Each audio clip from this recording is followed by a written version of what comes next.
Obrigada, Douglas. Só pedir licença e um pouco de desculpa também para o pessoal, que eu apresentei todo mundo, esqueci de me apresentar. Eu sou a Marina, que está na mediação aqui, apresentei.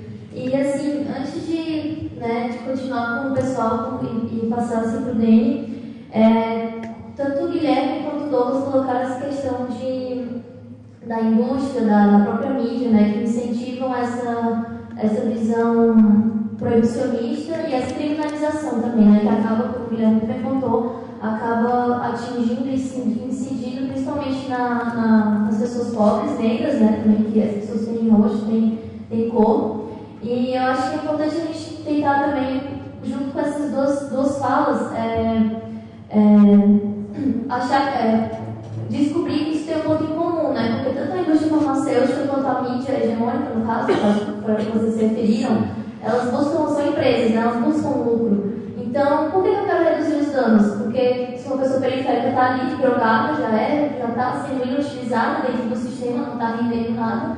Então, acho que é importante a gente observar por essa ótica, assim, que eu quero dar essa licença, eu represento aqui uma pessoa branca, uma classe social privilegiada, mas com certeza tem muitas pessoas aqui, o Ney, que até já teve aqui no convidado de aulas, as meninas do Correto, também o pessoal da própria Escola de Redução de Danos, que sabe que quando a pessoa já é vista nesse estereótipo, nenhum setor da sociedade quer olhar para ela, quer aprender com ela, quer, enfim, trocar saberes e discutir uma linha de pensamento com ela, porque ela já está sendo excluída, ela não está rendendo nada, ela não está produzindo nada para a sociedade, ela está só ali.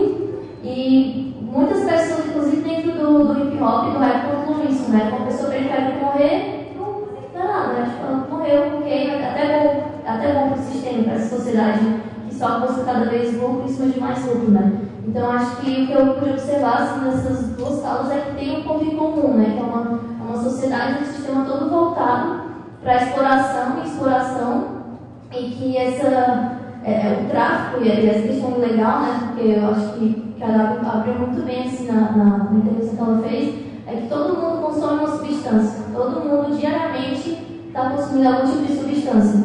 Só que o que vai tornar ela legal ou ilegal e que vai incidir em pessoas pobres e pessoas negras são, infelizmente, as que caem tanto que caem no âmbito judicial, tem todas as milícias aí, que estão ficando cada vez mais visíveis, e, enfim, continuam alimentando esse sistema. Então, acho que essa proposta da redução de danos realmente é uma proposta revolucionária, onde a gente está inserido, assim.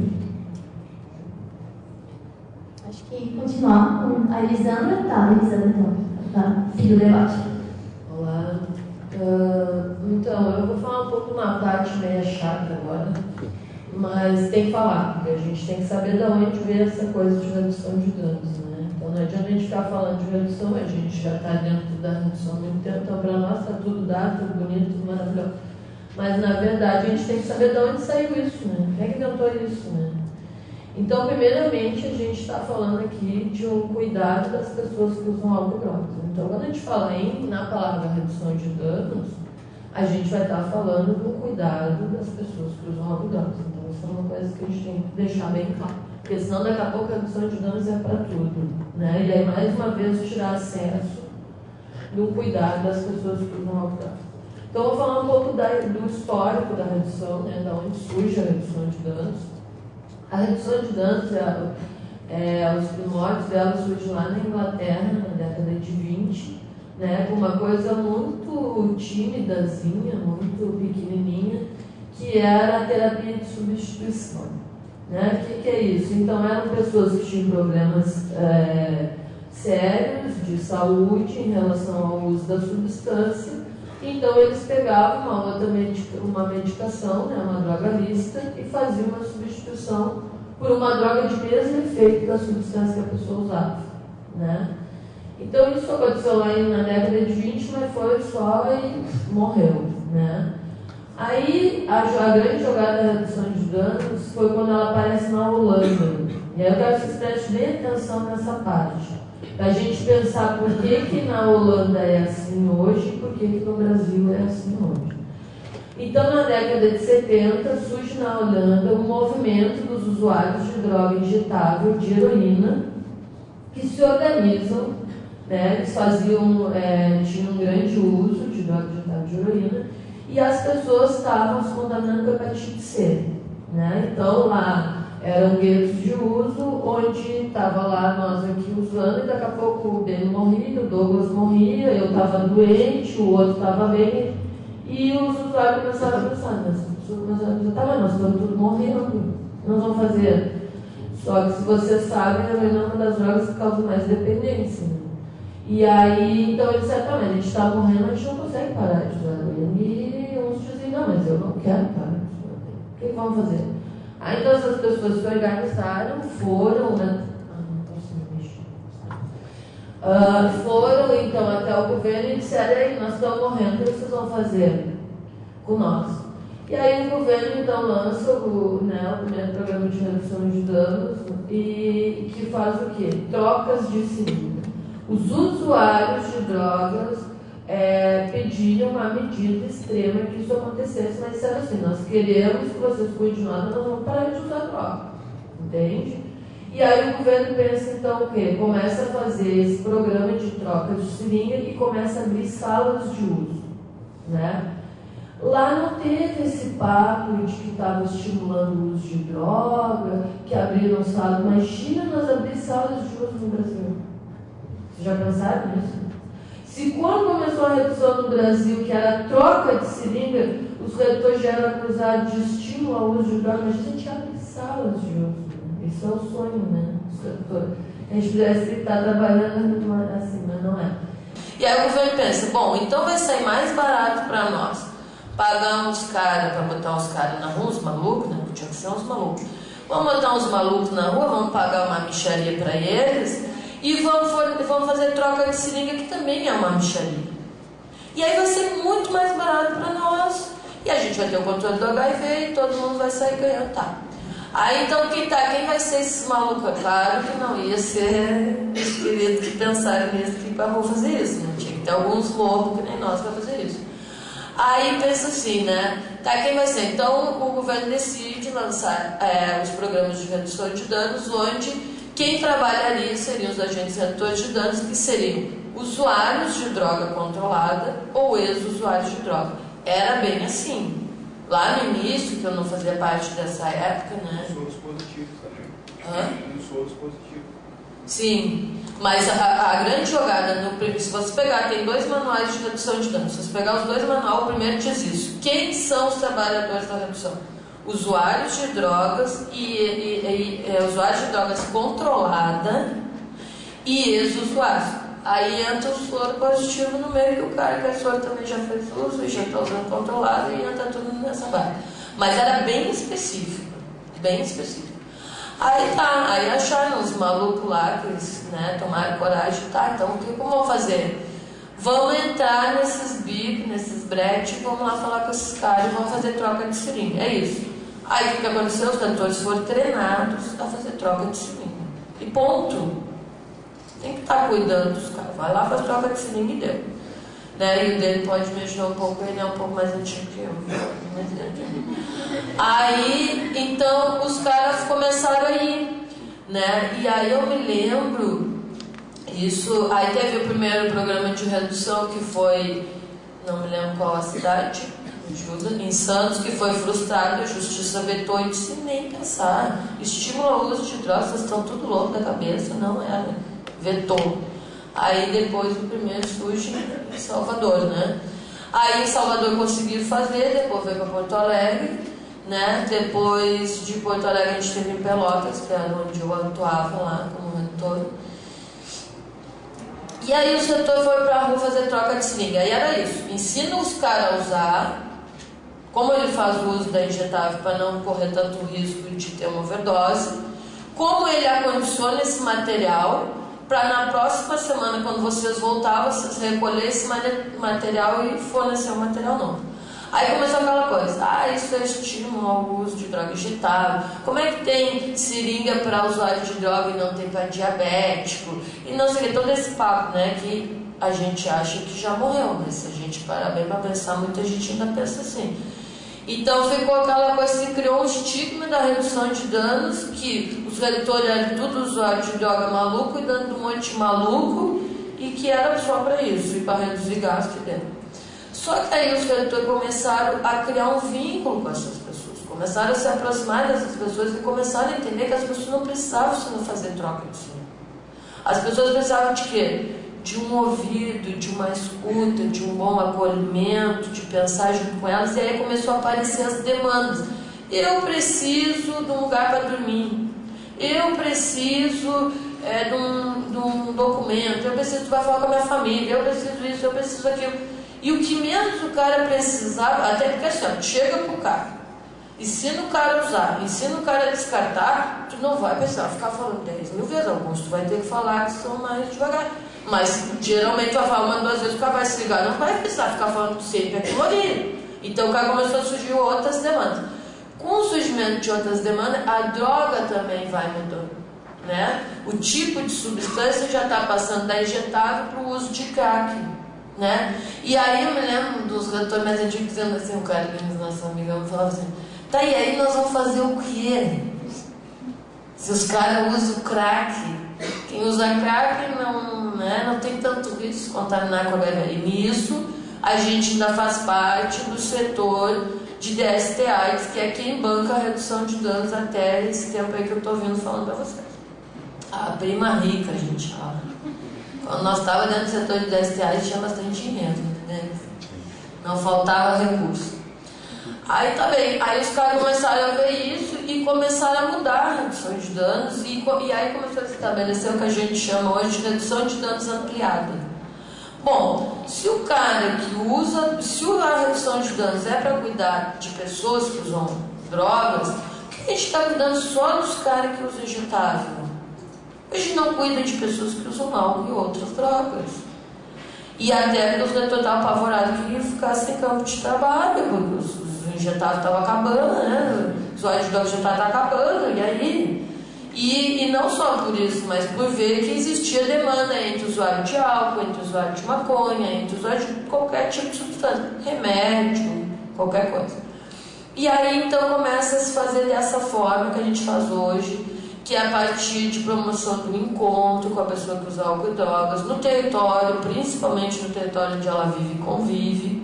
E a partir desse encontro a gente vai promover um bom acolhimento, uma boa escuta, e vai começar a fazer essa pessoa pensar sobre as coisas da vida dela, não é só sobre o uso, né?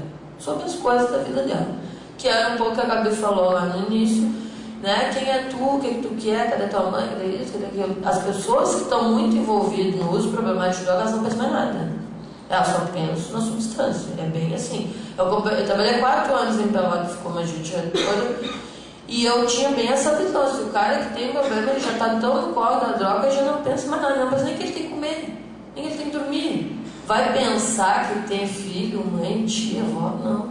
Vai pensar nele, não pensa. Aí então, e eu me lembro que nós fomos no encontro, não sei se ele vai se lembrar, nós fomos no encontro e estava uma discussão, tá, quem é o redutor? Porque sempre deve ser discussão, quem é o redutor? Que ator é esse? O que ele faz? Né? E os redutores não sabiam muito o que era. Sabia fazer, mas não sabia falar. Sabia dizer, nossa, hoje nós sabemos dizer quem nós somos, o que nós fizemos, tudo direitinho. Mas na época as coisas eram meio assim, porque era muito corre para atender as pessoas. A gente não tinha tempo para parar também, pensar no processo de trabalho, né? Era muito apagar incêndio, era muita demanda, né? E pouco redutor para muita demanda. Aí uma mulher, uma redutora falou assim, mas tipo, muito legal. Aí tava aquela discussão, tá, mas quem é? Não sei o que, ninguém se entendia. Ela levantou, porra, desculpe a expressão da palavra, mas vou reproduzir uma forma. Mas que merda é essa? Se redutor é o cara que vai fazer os negros pensar. É isso. Mas que papo é esse? Quem é que deixa ser? Que saco? Ela falou assim. E aí todo mundo, graças a Deus, alguém, né? Falou, porque era assim, só que nós achávamos que não podia ser tão simples assim. Então nós queríamos achar uma coisa mais rebuscada, mais bonita, mas não era assim, vai colocar os negros para pensar, tá? E aí pensa, tá? E aí quando o negro pensa, faz o quê? Aí a gente pensa junto e constrói junto, né? Não vai com nada pronto e a gente vai fazer uma construção. Então aí depois de um tempo da redução de danos ampliada, a gente querer cuidar de todo mundo que usa droga, que bonito, a AIDS não quer mais a gente. que a gente não faz mais controle de HIV. Aí a gente fica onde? No vácuo. Só que aí tem um setor lá do governo, que é chamado da saúde mental, são os meio loucos, né, nós, que abre, né? Como é que os gritos nós entramos pela porta de trás da saúde mental. Nós não fomos convidados.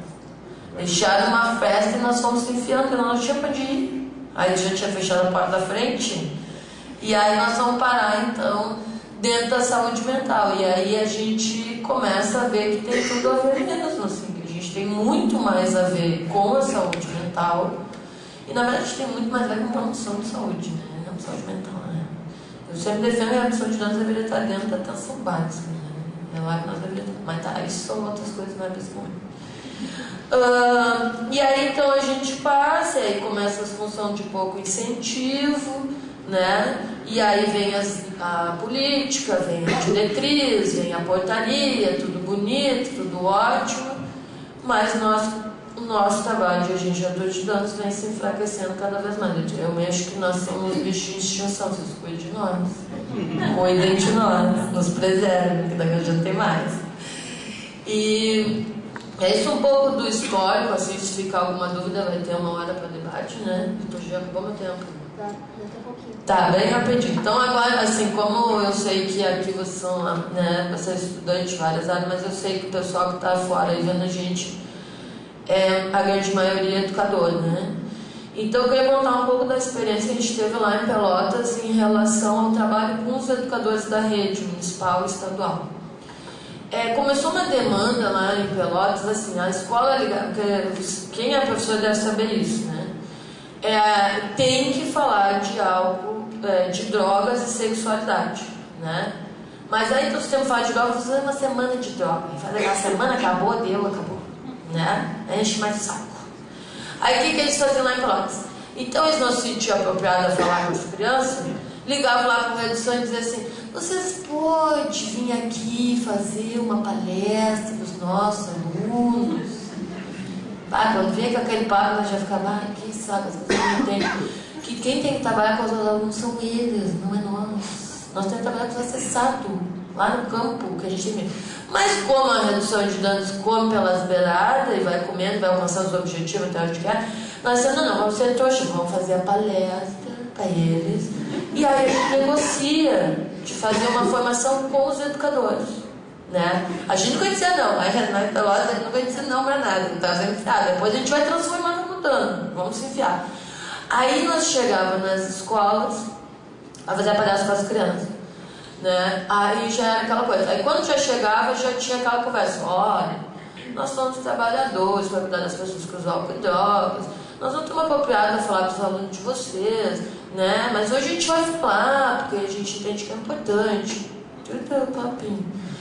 Aí falava assim: então quem sabe a gente combina de fazer encontros mensais de 15 em 15 dias para nós trabalhar com os educadores.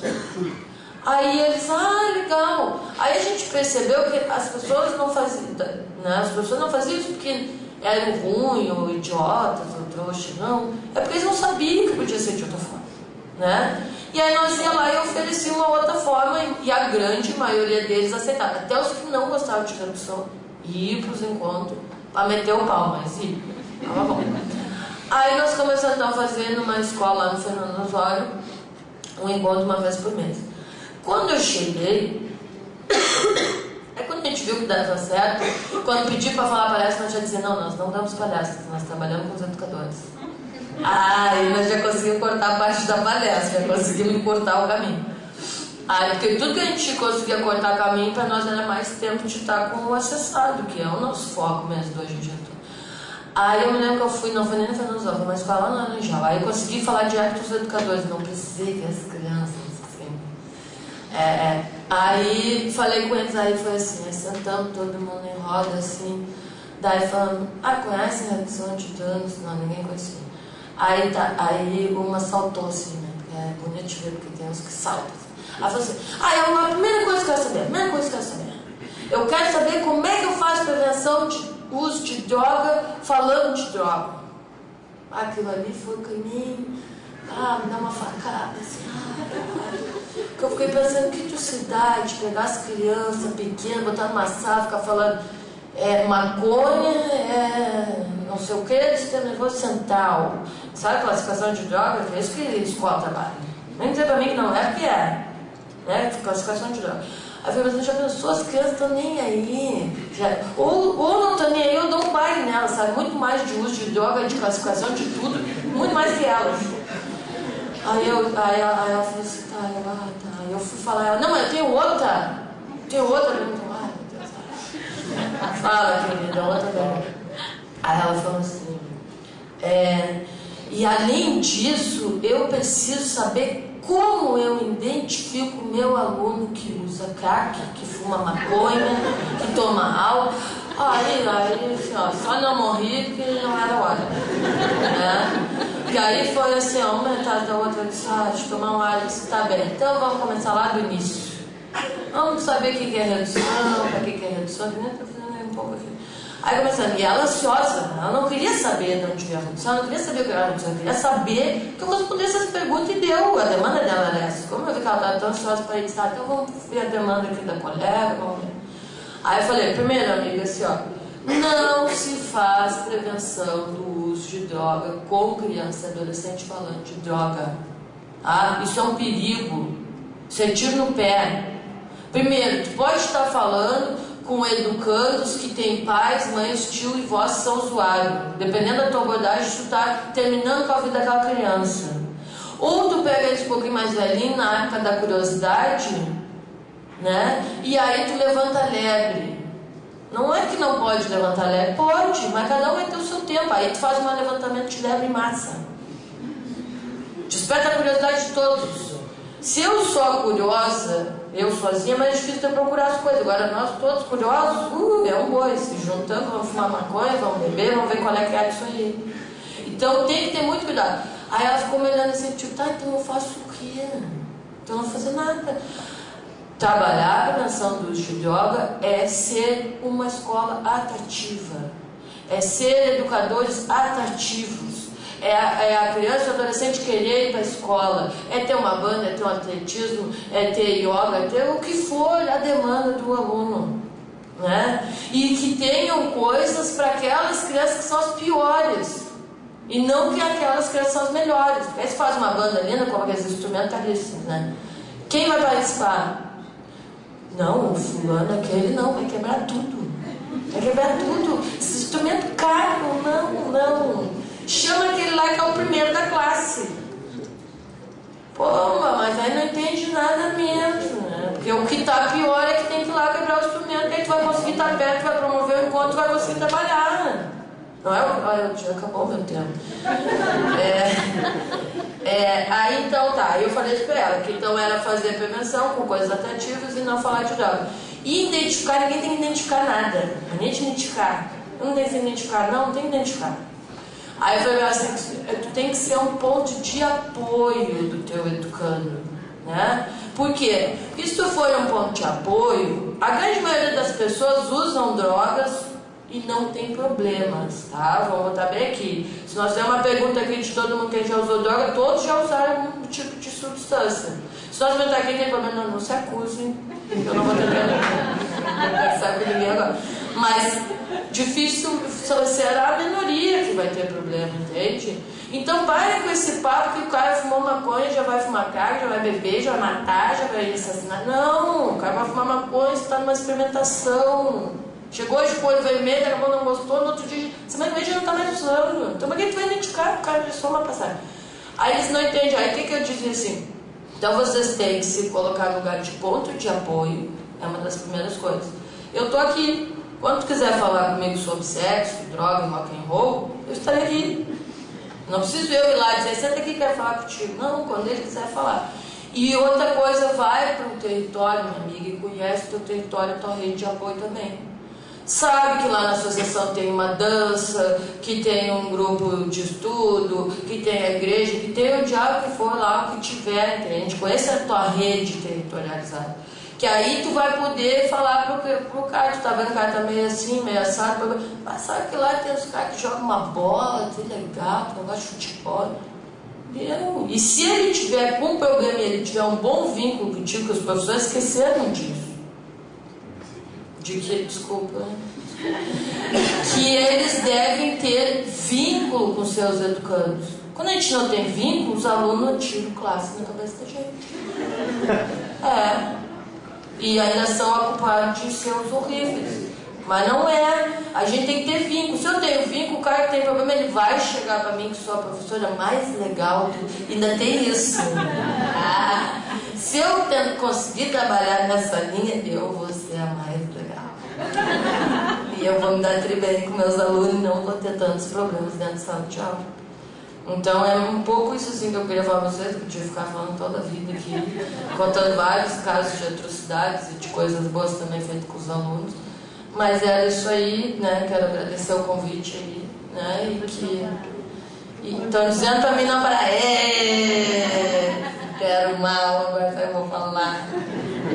Não, mas eu vou deixar agora meu companheiro dele falar, porque o dele também fala muito bem, melhor que eu. E é mais detentor do monopólio do microfone. Tá? Muito obrigada.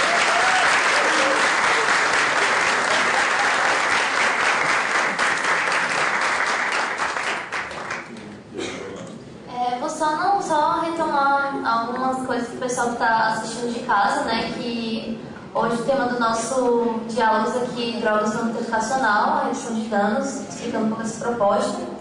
E como a Elisandra disse, assim, poderia passar muitas mais horas do que a gente pode comportar aqui hoje no espaço físico, técnico, cultural, enfim. Mas, infelizmente, a gente tem essa limitação, porque, apesar de já ficar a dica aí pro Marcelo, que é diretor do NTE, sei lá, pra depois chamar o pessoal pra voltar aí, fazer e tocar muito mais oficina e aulas e tudo, não palestras não, mas tocar. Mas, enfim, seguir aí com o debate. Acho que vai ser mais dias esse evento. Pois é, então aí já tá o recado. Mas então vou deixar aí pro Dene e só para avisar que a gente já, depois dessa intervenção do Dene, a gente vai abrir de fato para as intervenções do público, para crítica, enfim, dúvida que o pessoal quer tirar. E, enfim, vamos seguir aí. Boa tarde, gente. Pelo amor de Deus, vocês almoçaram, né? Boa tarde, gente. Boa tarde. Agora melhorou. Gente boa, meu nome é Ederson, quer dizer, a entidade que a minha mãe registrou chama-se Ederson Enelio Ferreira, né? Mas o pretinho maluquinho que cresceu no Faxinal e hoje tem esse vozeirão bonito, gosta de se chamar de Dene. E ainda possível é um pouco modesto, né? Gente boa, eu vou, falando de educação e uso de drogas, eu vou fazer o seguinte, eu vou falar da minha vida, né? Porque é bom falar da vida da gente de vez em quando, a gente também fala da vida dos outros, né? Fazer fofoca. Então eu vou falar da minha vida. Cara, eu cresci numa cidade onde, se você entrar na cidade de Rio Pardo, você vai se deparar com uma quantidade imensa de fumaça que tem um cheiro muito ruim, muito íntimo de muita gente aqui, acredito eu, tabaco, né? Empresa fumageira é o que mais tem na minha cidade. Se você entrar vir pela cidade de Venâncio, Ares, quando você chegar num trevo bonito, florido, não sei se ainda está ainda, dificilmente eu vou lá, você vai dar de cara com 2 bonecos gigantes que estão brindando com copos de chope. Imagina eu, preto, pequenininho, morando no Faxinal, né? Estrada de chão, tendo que atravessar uma rua onde o esgoto passava a céu aberto, morando numa cidade dessa. Qual é que é a educação em drogas que eu teria? Porque o que eu ouvi é que todo maconheiro era bandido. Era que na época do comunismo, o comunista mata quando criancinha. Era isso mesmo. Então tu imagina, não tinha nada, era o acesso a coisas que promovessem prazer saudável era muito pequeno, muito pouco, né? Tanto que construíram uma instituição muito importante para o município de Santa Cruz do Sul, que é o presídio regional, que fica no meu bairro. É sério, fica lá. Eu sou vizinho dos caras. Eles fazem um barulho desnecessário. E o Dene foi crescendo no meio desse troço lá. E o Dene teve um problema lá no meio da infância dele, que um tal José Dene Ferreira, que eu tenho muita saudade, que se chama Leco, meu pai se perdeu num troço chamado cachaça. Porque sempre tinha alguém para dar dinheiro para ele para comprar. Vendia fiado, coisa e tal, e nunca incomodou ninguém. Incomodava nós. Minha mãe, meus irmãos, isso se incomodava. Mas por resto é tranquilo. Deca era gente finíssima, bacana, tocava a bandeira. Então, o Deca era um cara maravilhoso, um cara show de bola para todo mundo. Mas isso era a visão de um Dene que estava ali crescendo, prestando estudos. Esse ordinário do tal do Dene, que já tinha um problema com o pai, né, esse do outro, que não estava entendendo nada, achava que quem era o vilão da história era o pai, prestava estudos, e não a sociedade que estava alimentando esse vício dele, não dando aquela atenção que o pai precisava, não tinha um redutor de danos para conversar com o Deco. Esse ordinário do Dene inventa de conhecer um tal de hip hop, que na época também era visto como coisa marginal, né? Assim como maconheiros comunistas também comiam criancinha. Era uma coisa maluca. Minha mãe odiava me ver dançando break. É sério, não estou brincando, não. É uma coisa bem doida. E dentro desse meio tinha uma coisa muito maluca. Muita gente que eu conheci que curtia música black, coisa e tal, outra, era usuário de droga, principalmente maconha, né? E por consequência eles gostavam de Bob Marley. Maconheiro que não gosta de Bob Marley também é brincadeira. Só que o hip hop trouxe para mim uma coisa que estava faltando para esse Dene, que estava crescendo num bairro que não tinha muito acesso a coisas bacanas, as coisas saudáveis, que foi o prazer saudável. E aí foi aí que um cara chamado José Altair de Oliveira Costa, meu cunhado, que eu adoro chamar de Tiri, me apresentou a primeira ação de redução de danos. Aquele Dene que podia estar pronto para entrar na criminalidade, se viu emparelhando o terreno da mãe nos fundos, com uma parte do deságio, para que a gente pudesse formar uma versão mirim do grupo de dança do meu cunhado.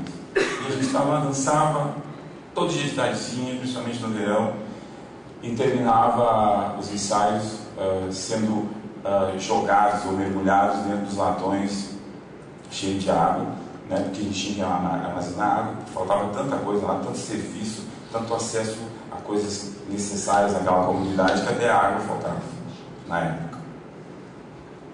As coisas foram passando, foram indo e coisa e tal. A mamãe se separou do papai, o poder do Deco ficou distante e ele foi ficando adolescente. Um certo dia, eu em cima da escadaria do de Caxias, que é uma escola lá, eu me ofereci a maconha. E aí deu um pim, um monte de pontinho de interrogação, exclamação, começaram a piscar em cima da minha cabeça, vou, não vou, vou, não vou, vou, não vou, vou, não vou, não vou, acabei num fundo. Porque a primeira coisa que eu fui na minha cabeça foi minha mãe. No primeiro momento foi que eu ia levar uma coça, o bicho ia pegar. Aí eu disse não, gurizada, e o mais louco que quem me ofereceu foi o filho de uma professora minha. Ele que me ofereceu maconha. E eu peguei e saí caminhando, estava indo para casa, e com a aproximação do meu lado, eu entendi que eu não tinha dito não, porque pelo medo de apanhar da minha mãe, de levar uma surra, mas sim por tudo que a minha mãe representava para mim, né? Daquela mulher forte, guerreira, que trabalhava de doméstica durante o dia, ia para a safra de fumo de noite, mal comia, né? Porque tinha que dar atenção para aquele bando de neguinha, uns 5, e ela sozinha, coitada. E também não era porque eu achava que usar droga era ruim, era uma coisa tão monstruosa, é que eu tinha outras coisas que me davam mais prazer. Por exemplo, isso aqui é meu tesão. O microfone e eu temos uma intimidade fora do comum, assim. Mas não vamos ficar pensando besteira, só vou falar e cantar, tá? Aí, quando eu chego em casa, faço aqui mato a larica, né? Vou pro meu quarto e começo a me questionar e tentar me achar no mundo como adolescente. O que resultou? Eu me afastei dos guris, com quem eu tinha grupo de dança, e a vida foi rolando, coisa e tal, isso tudo outro. Foi quando eu estava me aproximando dos meus 18 anos, fui lá, me alistei no exército e coisa e tal. E a partir dali, quando veio essa coisa da maioridade, que eu acabei me perdendo com uma droga onde que muitos personagens que vêm a alimentar a nossa mídia se perdem com álcool.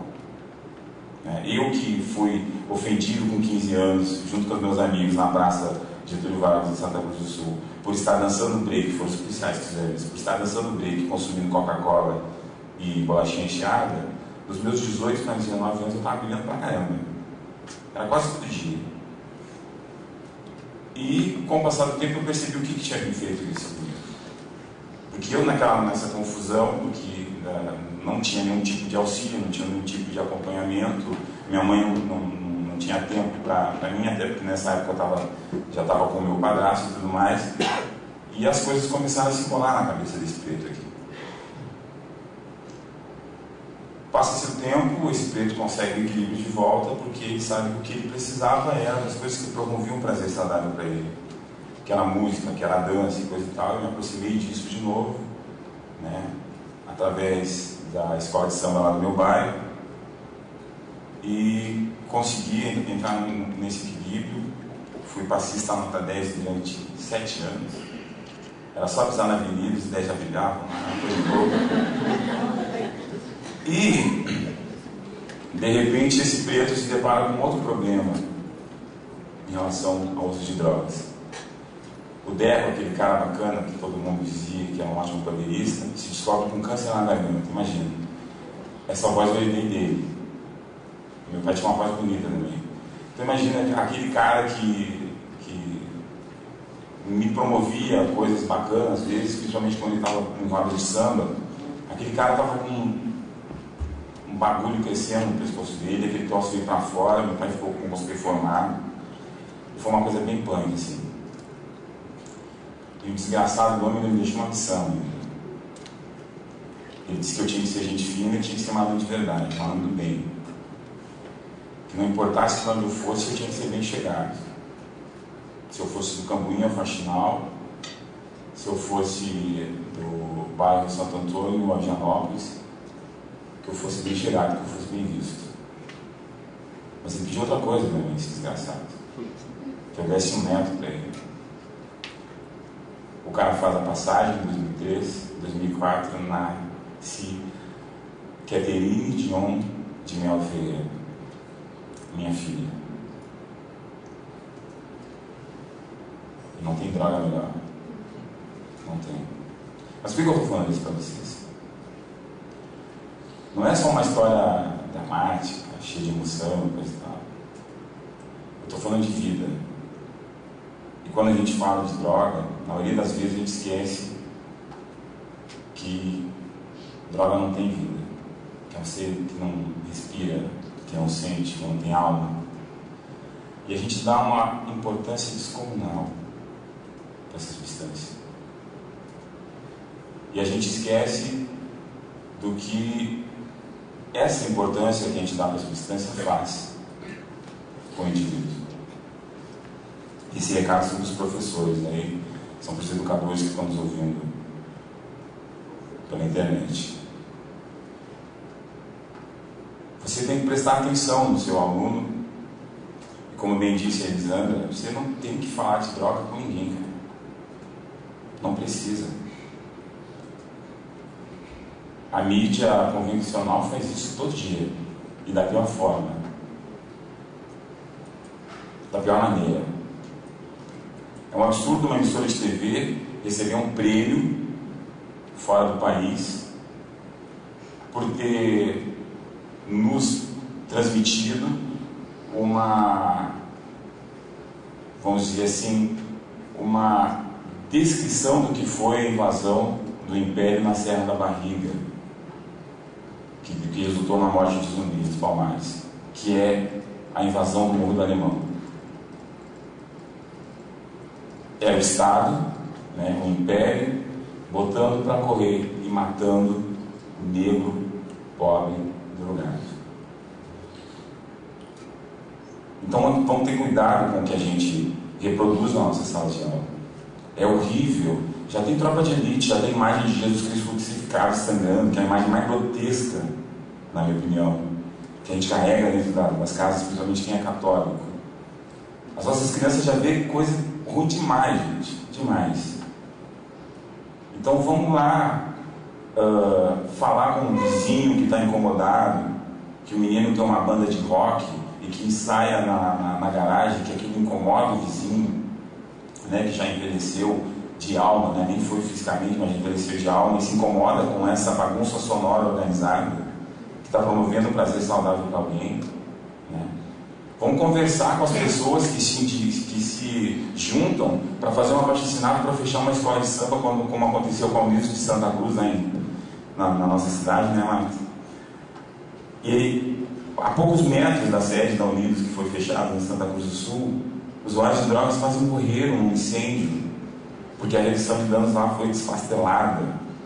Burocratizaram a redução de danos, engessaram os agentes que estão aqui hoje lá, que estão trabalhando. Então nós temos que ter cuidado com isso. Quem melhor do que os educadores? E aí eu não vou só falar dos professores que estão nas escolas, mas todo mundo que se atreve a ser educador social, que se atreve a promover qualquer tipo de ensinamento ou de ação, atividade social, principalmente nas comunidades carentes, nas ditas comunidades vulneráveis. Vulneráveis todos somos, abaixo de Jesus Cristo, Oxalá, Hare Krishna, lá, todo mundo é vulnerável. Ninguém é melhor que ninguém. Nós temos que aprender a respeitar que, dependendo das coisas que atravessam a nossa cerca elétrica, aquilo não está te fazendo tanto mal. Não vai ser limitando o horário de ensaios de escola de samba que você vai resolver os problemas do planeta. Mas sim procurando saber que durante o ensaio da escola de samba está acontecendo uma ação de redução de danos. Porque o cara que está tocando o instrumento, ele está usando duas mãos, ele não vai ter tempo para beber cerveja, diferente dos jovens lá, as centenas de jovens que estão nos blocos de carnaval consumindo álcool de forma descontrolada. Então é importante que primeiro a gente entenda que é preciso administrar o preconceito e não dizer não ao preconceito, porque isso é bobagem. Todo mundo vai ser preconceituoso no determinado momento da vida. A gente só não foi educado para segurar isso dentro de nós. Porque é muito fácil apontar para o outro. É muito fácil rotular o outro, perguntar se ele faz arroz soltinho, né, Gabi? É muito fácil. O difícil mesmo é você se perceber, como eu fui me percebendo com o passar do tempo. E reduzir dano também é isso. Você se perceber para poder ter liberdade, força e maturidade para falar com o outro. Porque se você não tiver isso, fecha a tua pasta, desliga o laptop e vai embora. Porque você não vai ajudar. Até porque nós não vivemos numa tropa de elite e você não é o Capitão Nascimento para dizer que o louco pede para sair. Porque ele está te incomodando. O melhor ditado popular que eu já ouvi na minha vida é: os incomodados que se retirem. Usuários de drogas, assim como as pessoas que são vistas de uma forma marginalizada, não são burros, não são idiotas. Assim como disse a Elisandra antes, para a grande maioria de usuários de drogas, posso dizer uma vez o que tem que fazer, os caras vão fazer. A gente não tem que ficar lá carimbando os loucos e achando que nós temos o direito e o poder de fazer com a vida dos caras o que a gente quer. Lembrar sempre que educar é interferir na vida dos outros. Interferir na vida dos outros é delicado pra caramba. É delicado pra caramba. A gente vê um monte de coisa louca que acontece aí porque as pessoas interferiram na vida de alguém.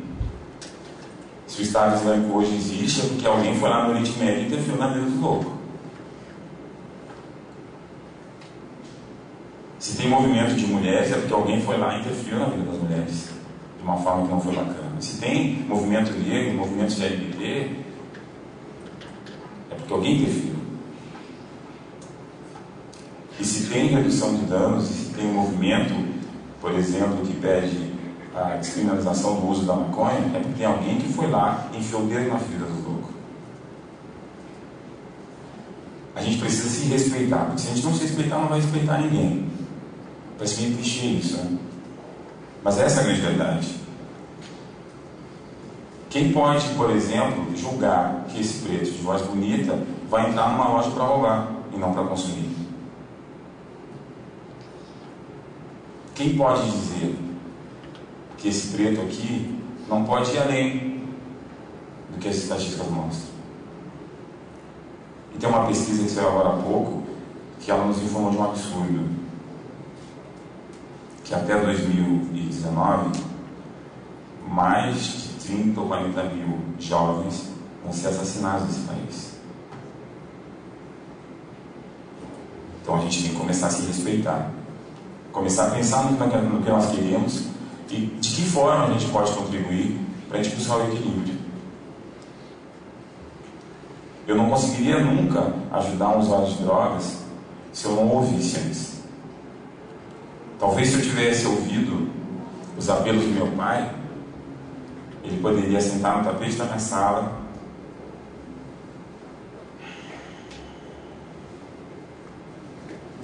e brincar com a cadeirinha. Obrigado.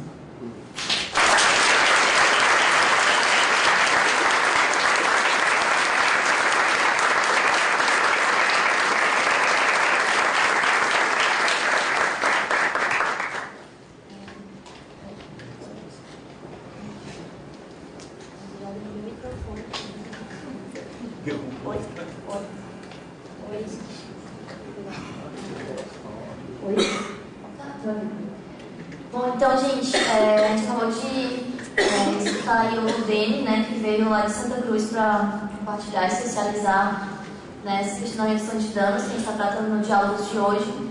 E só antes de passar ali para a Alessandra, né, a área que está cuidando do chat, ali que está tendo juntamente com a transmissão ao vivo. Desculpa, vou tentar não ficar de costas para cá.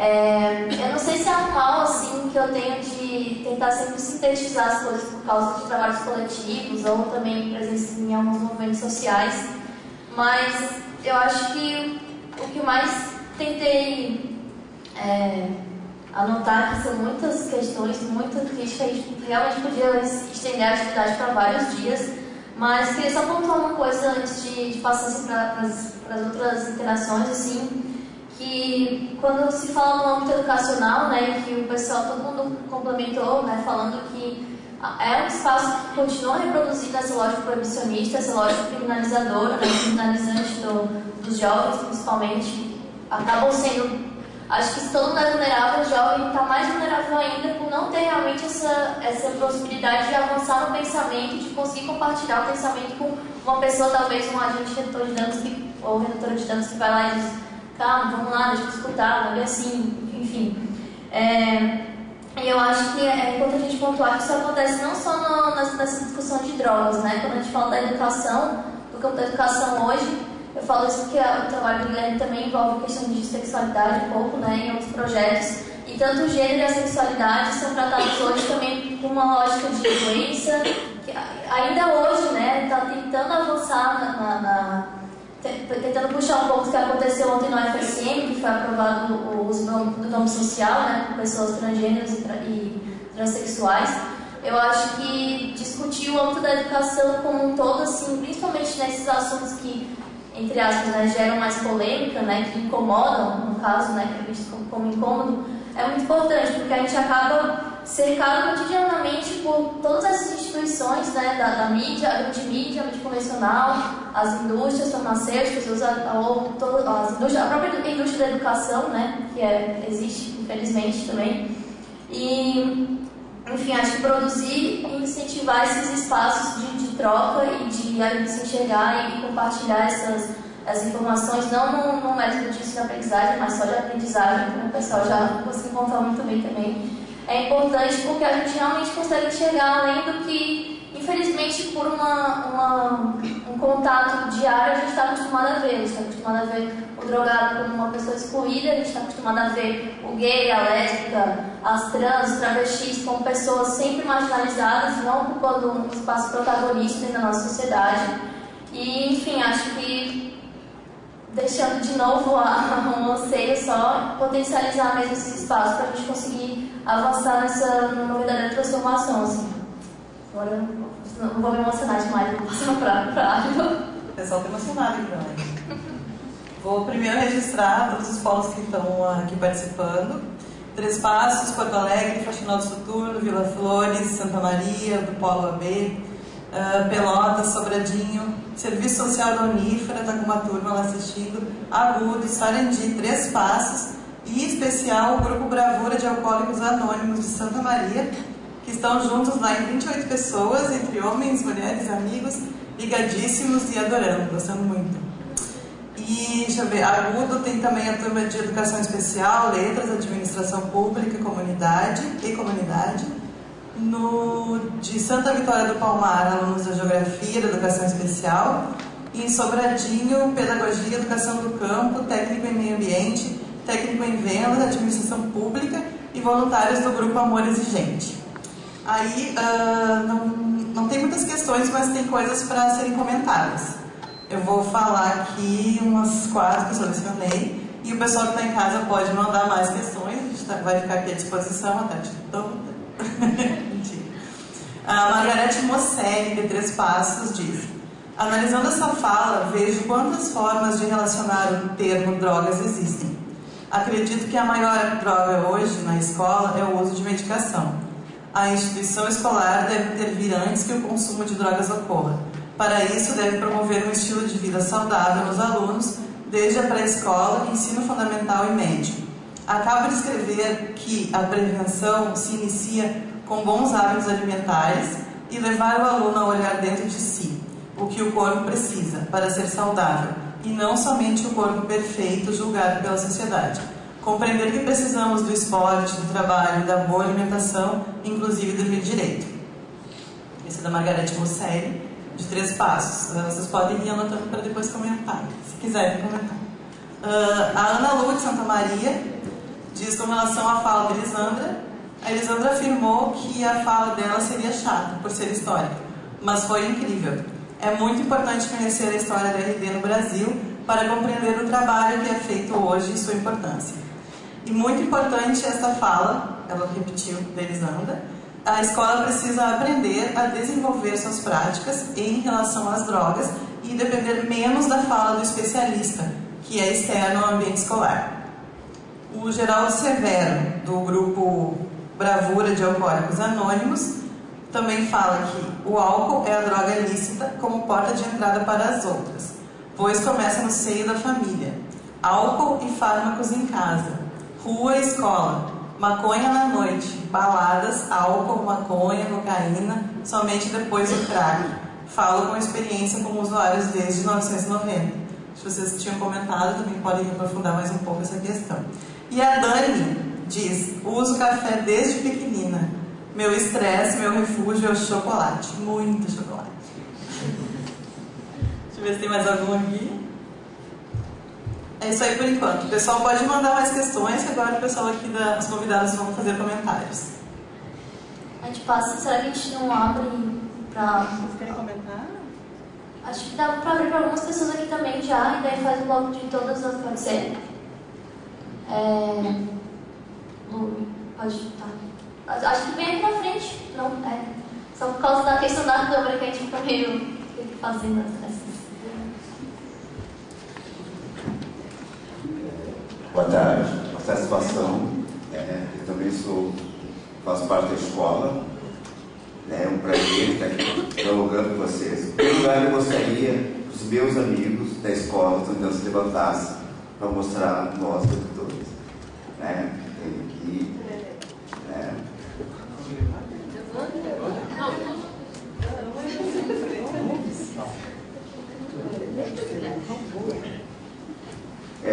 Minha fala que eu falo assim, que me preocupa assim, qual é o meu papel dentro da escola como edutor? Então, nós estivemos aqui na virada cultural, e eu percebi a importância que existe essa questão de prevenção ao uso de drogas, que ela mexe com o comportamento do ser humano. Então nós fizemos a marquise ali do planetário, uma sala de visita. Isso foi uma grande abertura para acontecer esse diálogo. E eu assumi um compromisso com os meus amigos que formaram os apoiadores, independente da escola. A escola é outra história, nós somos uma amizade. Graças a Deus que não existe uma concorrência, que eu sempre digo, não importa quem seja enumerado, nós vamos ficar sempre juntos apoiando um ou outro. Isso que é o papel do instrutor de danos. Embora que eu acho que dentro da instrutor de danos eu não tenho um espaço. Porque eu tenho uma visão totalmente diferenciada, uma história de vida totalmente diferenciada, uma luta diferenciada. Eu venho da questão da AIDS. Então me incomoda muito quando a pessoa fala assim, um coquetel. Como se fosse coquetel e fosse assim um melhoral. E é preocupante quando a redução de danos fala essa questão da AIDS e principalmente a saúde mental, que diz assim, nós temos um paciente vivendo com AIDS. Soro positivo, eu tenho horror dessa palavra, soro positivo, que eu me lembro que eu fui fazendo quando tinha brucelose nas vacas, deu positivo aqui, tudo na minha cabeça. Qual é o cuidado que tem? O que é difícil é você conviver com a pessoa alcoolizada e a pessoa que usa droga. E digo para você, a pessoa que mais me amou foi meu avô adotivo, e ele era alcoólatra. Então, a educação, o diálogo já vem de casa, não é na escola. Escola para você conhecimento, em primeiro lugar. Eu tenho que respeitar quem do meu convívio. Se eu não respeitar a pessoa do meu convívio, eu não vou respeitar a pessoa lá fora. Eu acho que, como você fala educador, a gente tem essa responsabilidade. E também, com a questão de educador, também tem a questão de remuneração.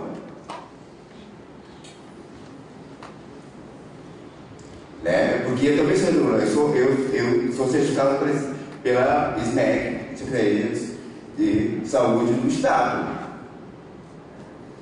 Mas eu sou uma pessoa que não faço questão de ser remunerado, porque eu escolho, que eu tenho o poder de escolher que eu quero trabalhar. Ninguém vai me impor. Ninguém vai me ditar regras. Porque eu vejo assim, eu tive uma frustração que aconteceu quando terminou a escola, ela terminou como se fosse nada.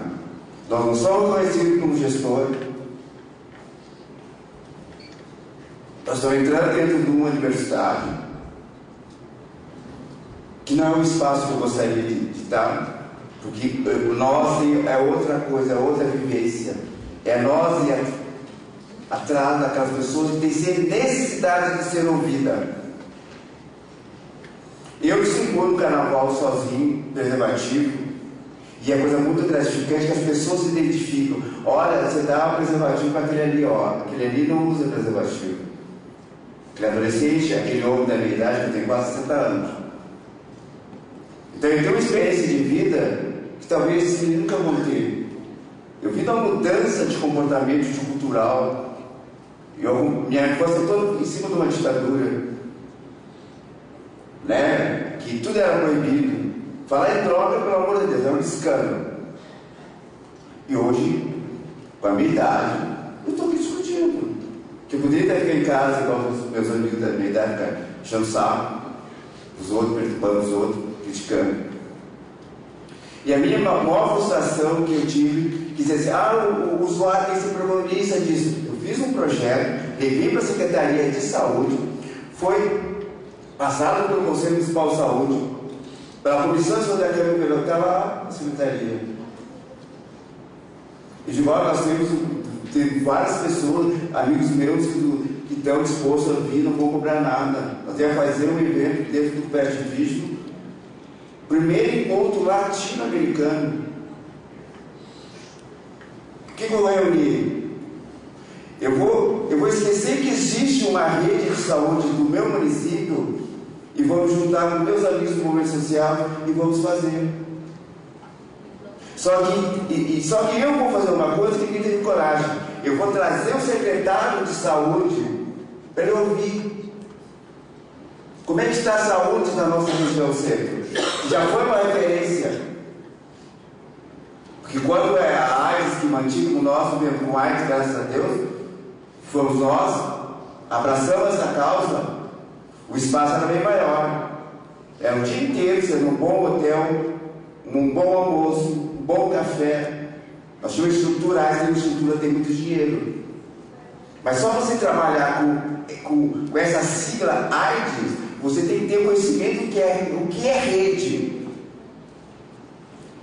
Para trabalhar com os danos, você tem que saber o que é rede, o que é saúde pública. Não, então, o que eu digo assim, o cara vai fazer, nós vamos para a universidade, o cara vai fazer uma certificação de danos, vai estar no currículo dele, e nós que temos que ser organizados, deixamos nossas casas, ou abro mão do serviço que eu faço, alguma coisa, para estar dentro dessa escola, que ela, na real, ela não tem uma estrutura para viver uma casa, minha necessidade. Eu sou doente, digo doente, eu tenho que ter uma revisão adequada. O coquetel, ele me traz um transtorno muito grave no meu estado físico, até psicológico.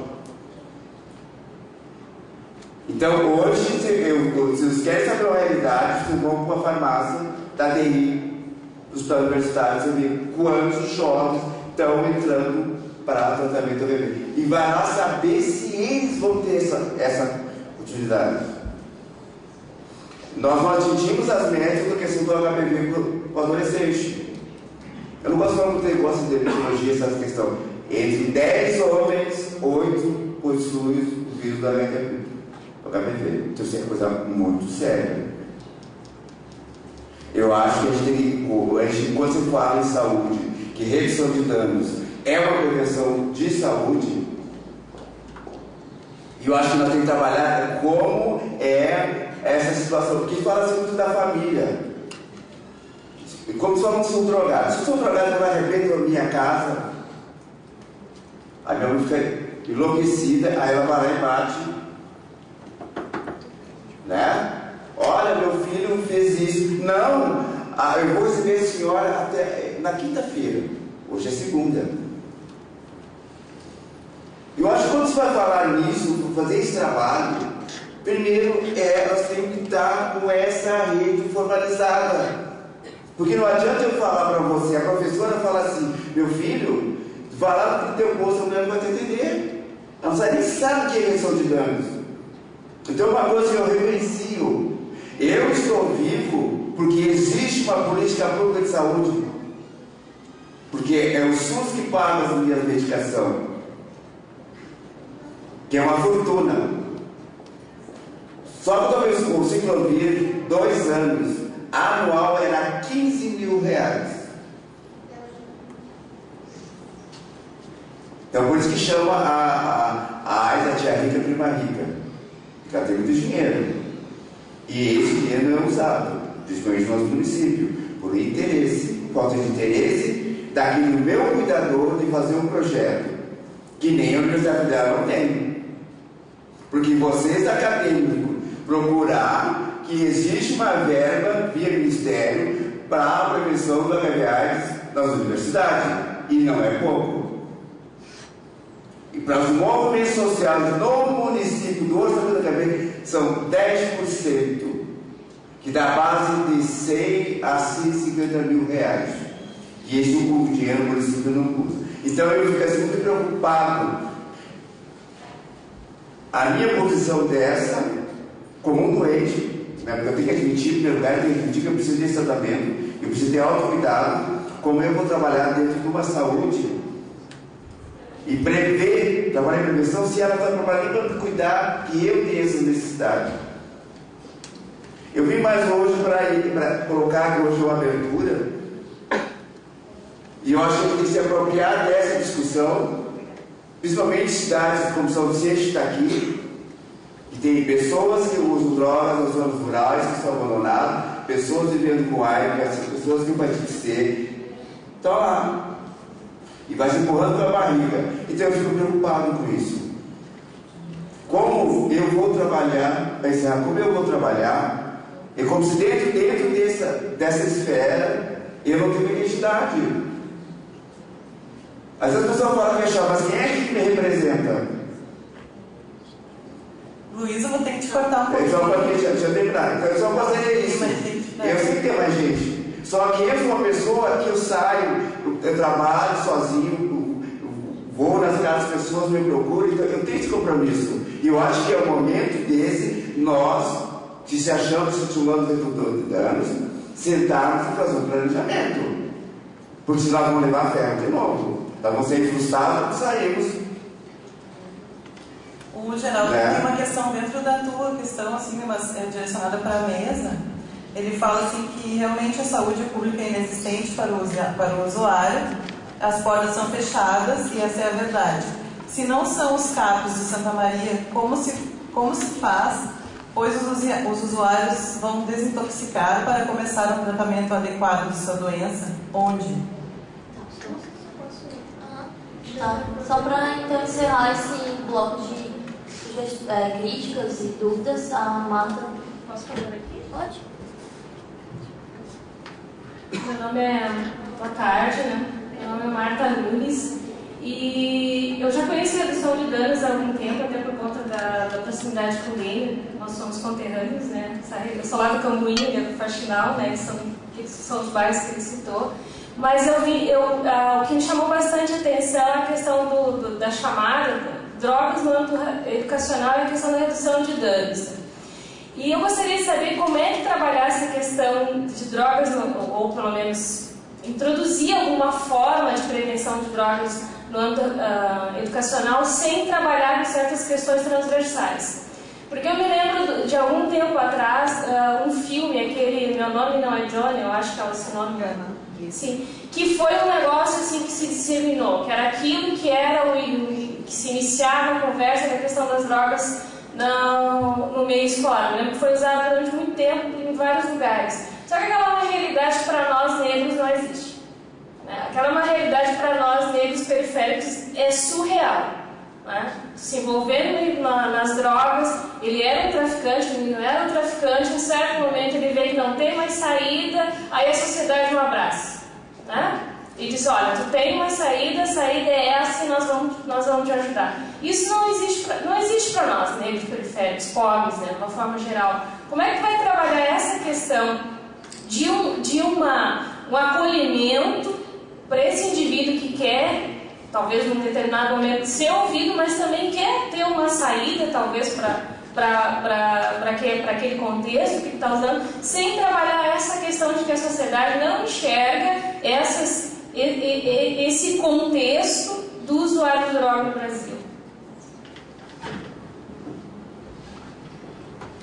Acho que agora eu passo para o pessoal aqui, depois a gente faz mais uma rodada. Aí não sei. Pode começar.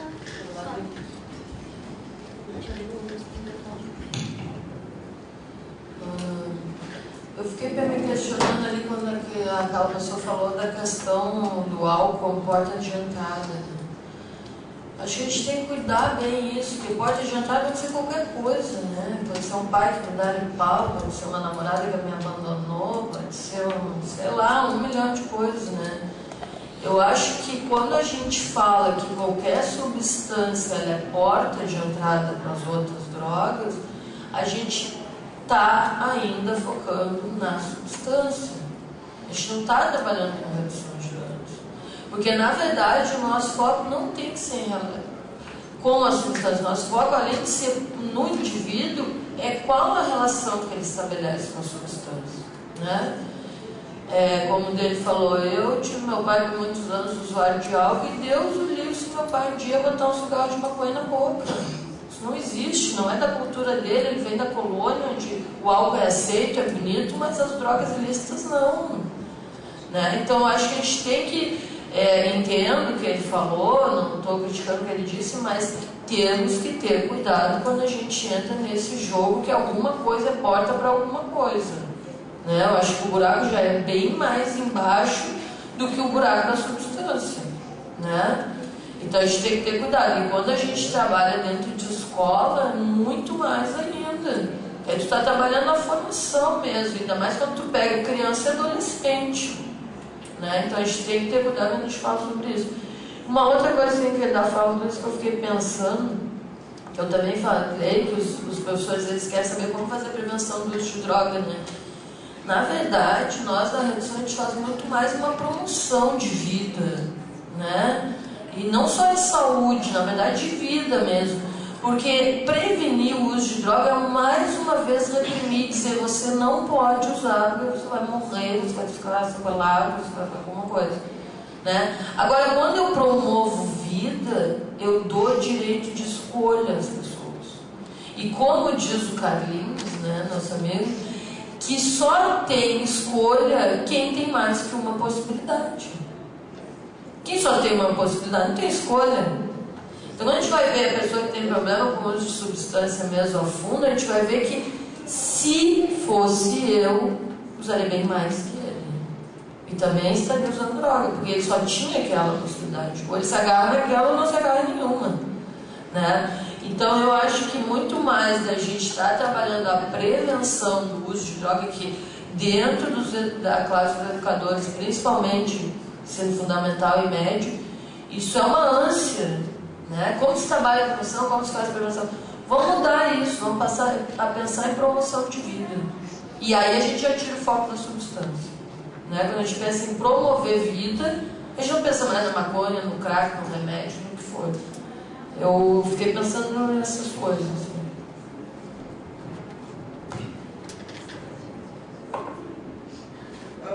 Essa questão que ela levantou, promover vida, Peraí, Tem que ser tem que pra gravar. Tem que ser Eu vou tentar ser o mais sintético possível. Então, o meu nome é João e um dos motivos de eu estar aqui, além de ser adepto ao uso de substâncias, é o fato de eu ter perdido meu avô para o câncer decorrente do alcoolismo, e meu avô por parte de mãe, e o meu padrasto ser um viciado em cocaína.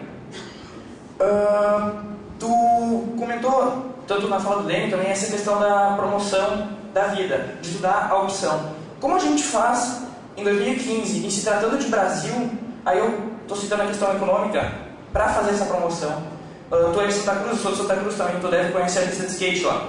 A pista de skate lá é considerada a segunda melhor pista depois do IAPI no Rio Grande do Sul. Só que eu vejo a pista de skate lá de dia, além do esporte, ela é propícia para o uso de maconha e de noite de cocaína. Eu queria saber da onde a gente tira recursos para dar essa opção para as pessoas. Eu estudei a minha vida inteira em colégio público, só que eram colégios de centro, não eram colégios periféricos. Então eu fico pensando, se eu já tive acesso a isso, tendo a opção, por ser de classe média, tendo a opção de escolher fazer outra coisa, como as pessoas que moram numa periferia que não têm essa opção, de onde a gente vai tirar recursos para dar essa opção para elas, em se tratando de Brasil? Essa é a questão que eu queria levantar.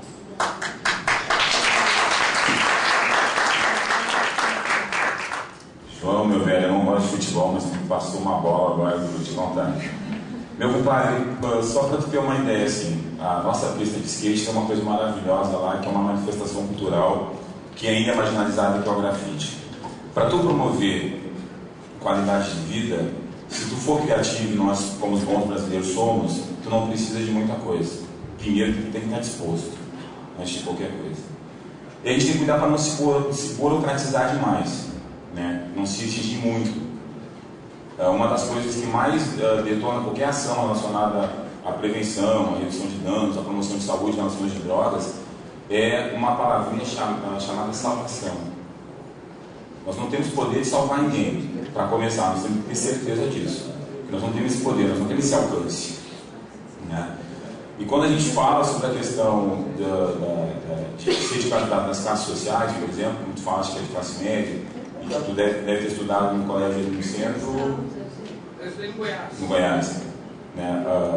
A distância a convívio com pessoas que moram em bairros onde a maioria das pessoas não são de classe média, ali no Goiás é bem grande, né? Tem bastante gente, Bom Jesus, ali dos bairros arredores, Avenida e coisa e tal, que estudam lá também. Eu acho que o que acontece, a gente tem que ter conosco que vulnerabilidade social, ela não pode ser direcionada somente para quem mora na periferia, tá? Se tu tem medo de entrar na tua casa, morando num bairro melhorzinho, né, que tu dá uma volta no teu quarteirão, e para depois abrir o teu portão com controle remoto, tu está em situação de vulnerabilidade. Né? Do mesmo jeito que tu questiona em relação à relação dos meninos lá que praticam skate, a rapaziada que pratica skate lá com a maconha, até mesmo com a cocaína, a gente não pode esquecer que nas proximidades da praça de skate, se eu não estou enganado, acho que na Carlos Filho tem um distribuidor de bebidas, né? Ali. Se tu caminhar um pouquinho mais ali na mesma Ernesto Alves, se tu for em direção ao Unisc, por exemplo, tu vai te deparar com a sede da festa da cerveja.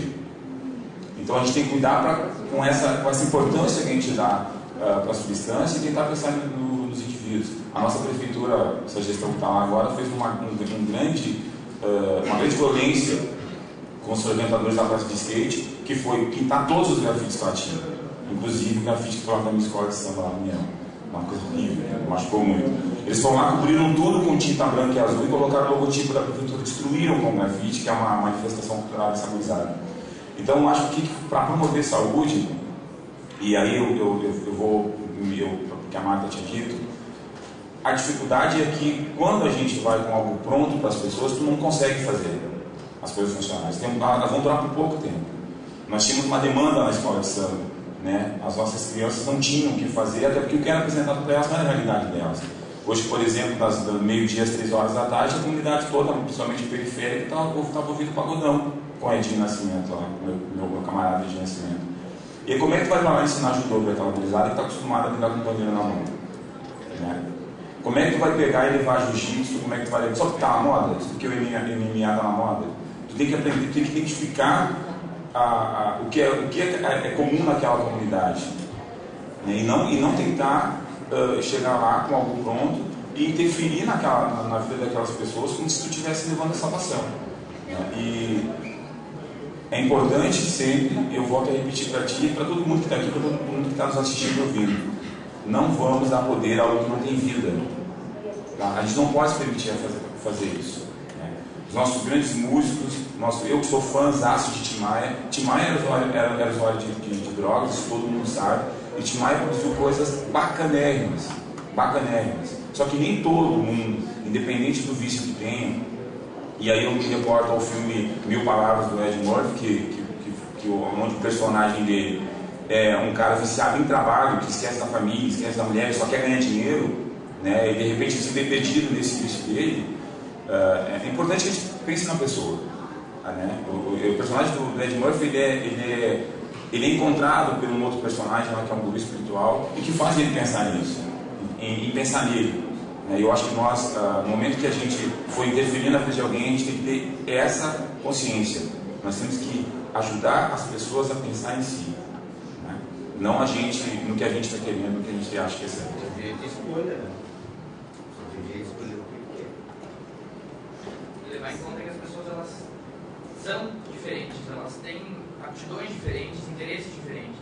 Então, que nem tu colocou, não levar. Agora vocês vão praticar jiu-jitsu,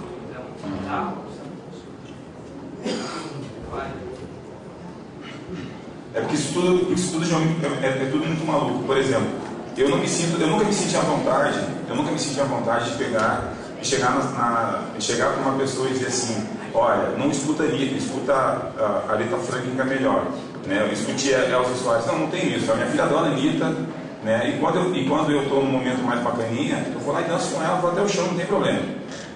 Mas a minha filha vai comigo numa roda de samba na casa do Alcemir, e a minha filha pega o microfone e canta Benito de Paula. Então não tem os momentos certos para a gente poder inserir as coisas que a gente acha que é bacana, que podem trazer uma coisa positiva para a vida das pessoas. O que não pode é a gente atropelar como a nossa prefeitura fez lá, pintando todos os grafites. O que aconteceu? Aumentou o número de pichações e a galera do grafite foi lá e grafitou de novo. Entendeu? Tu criou um conflito desnecessário.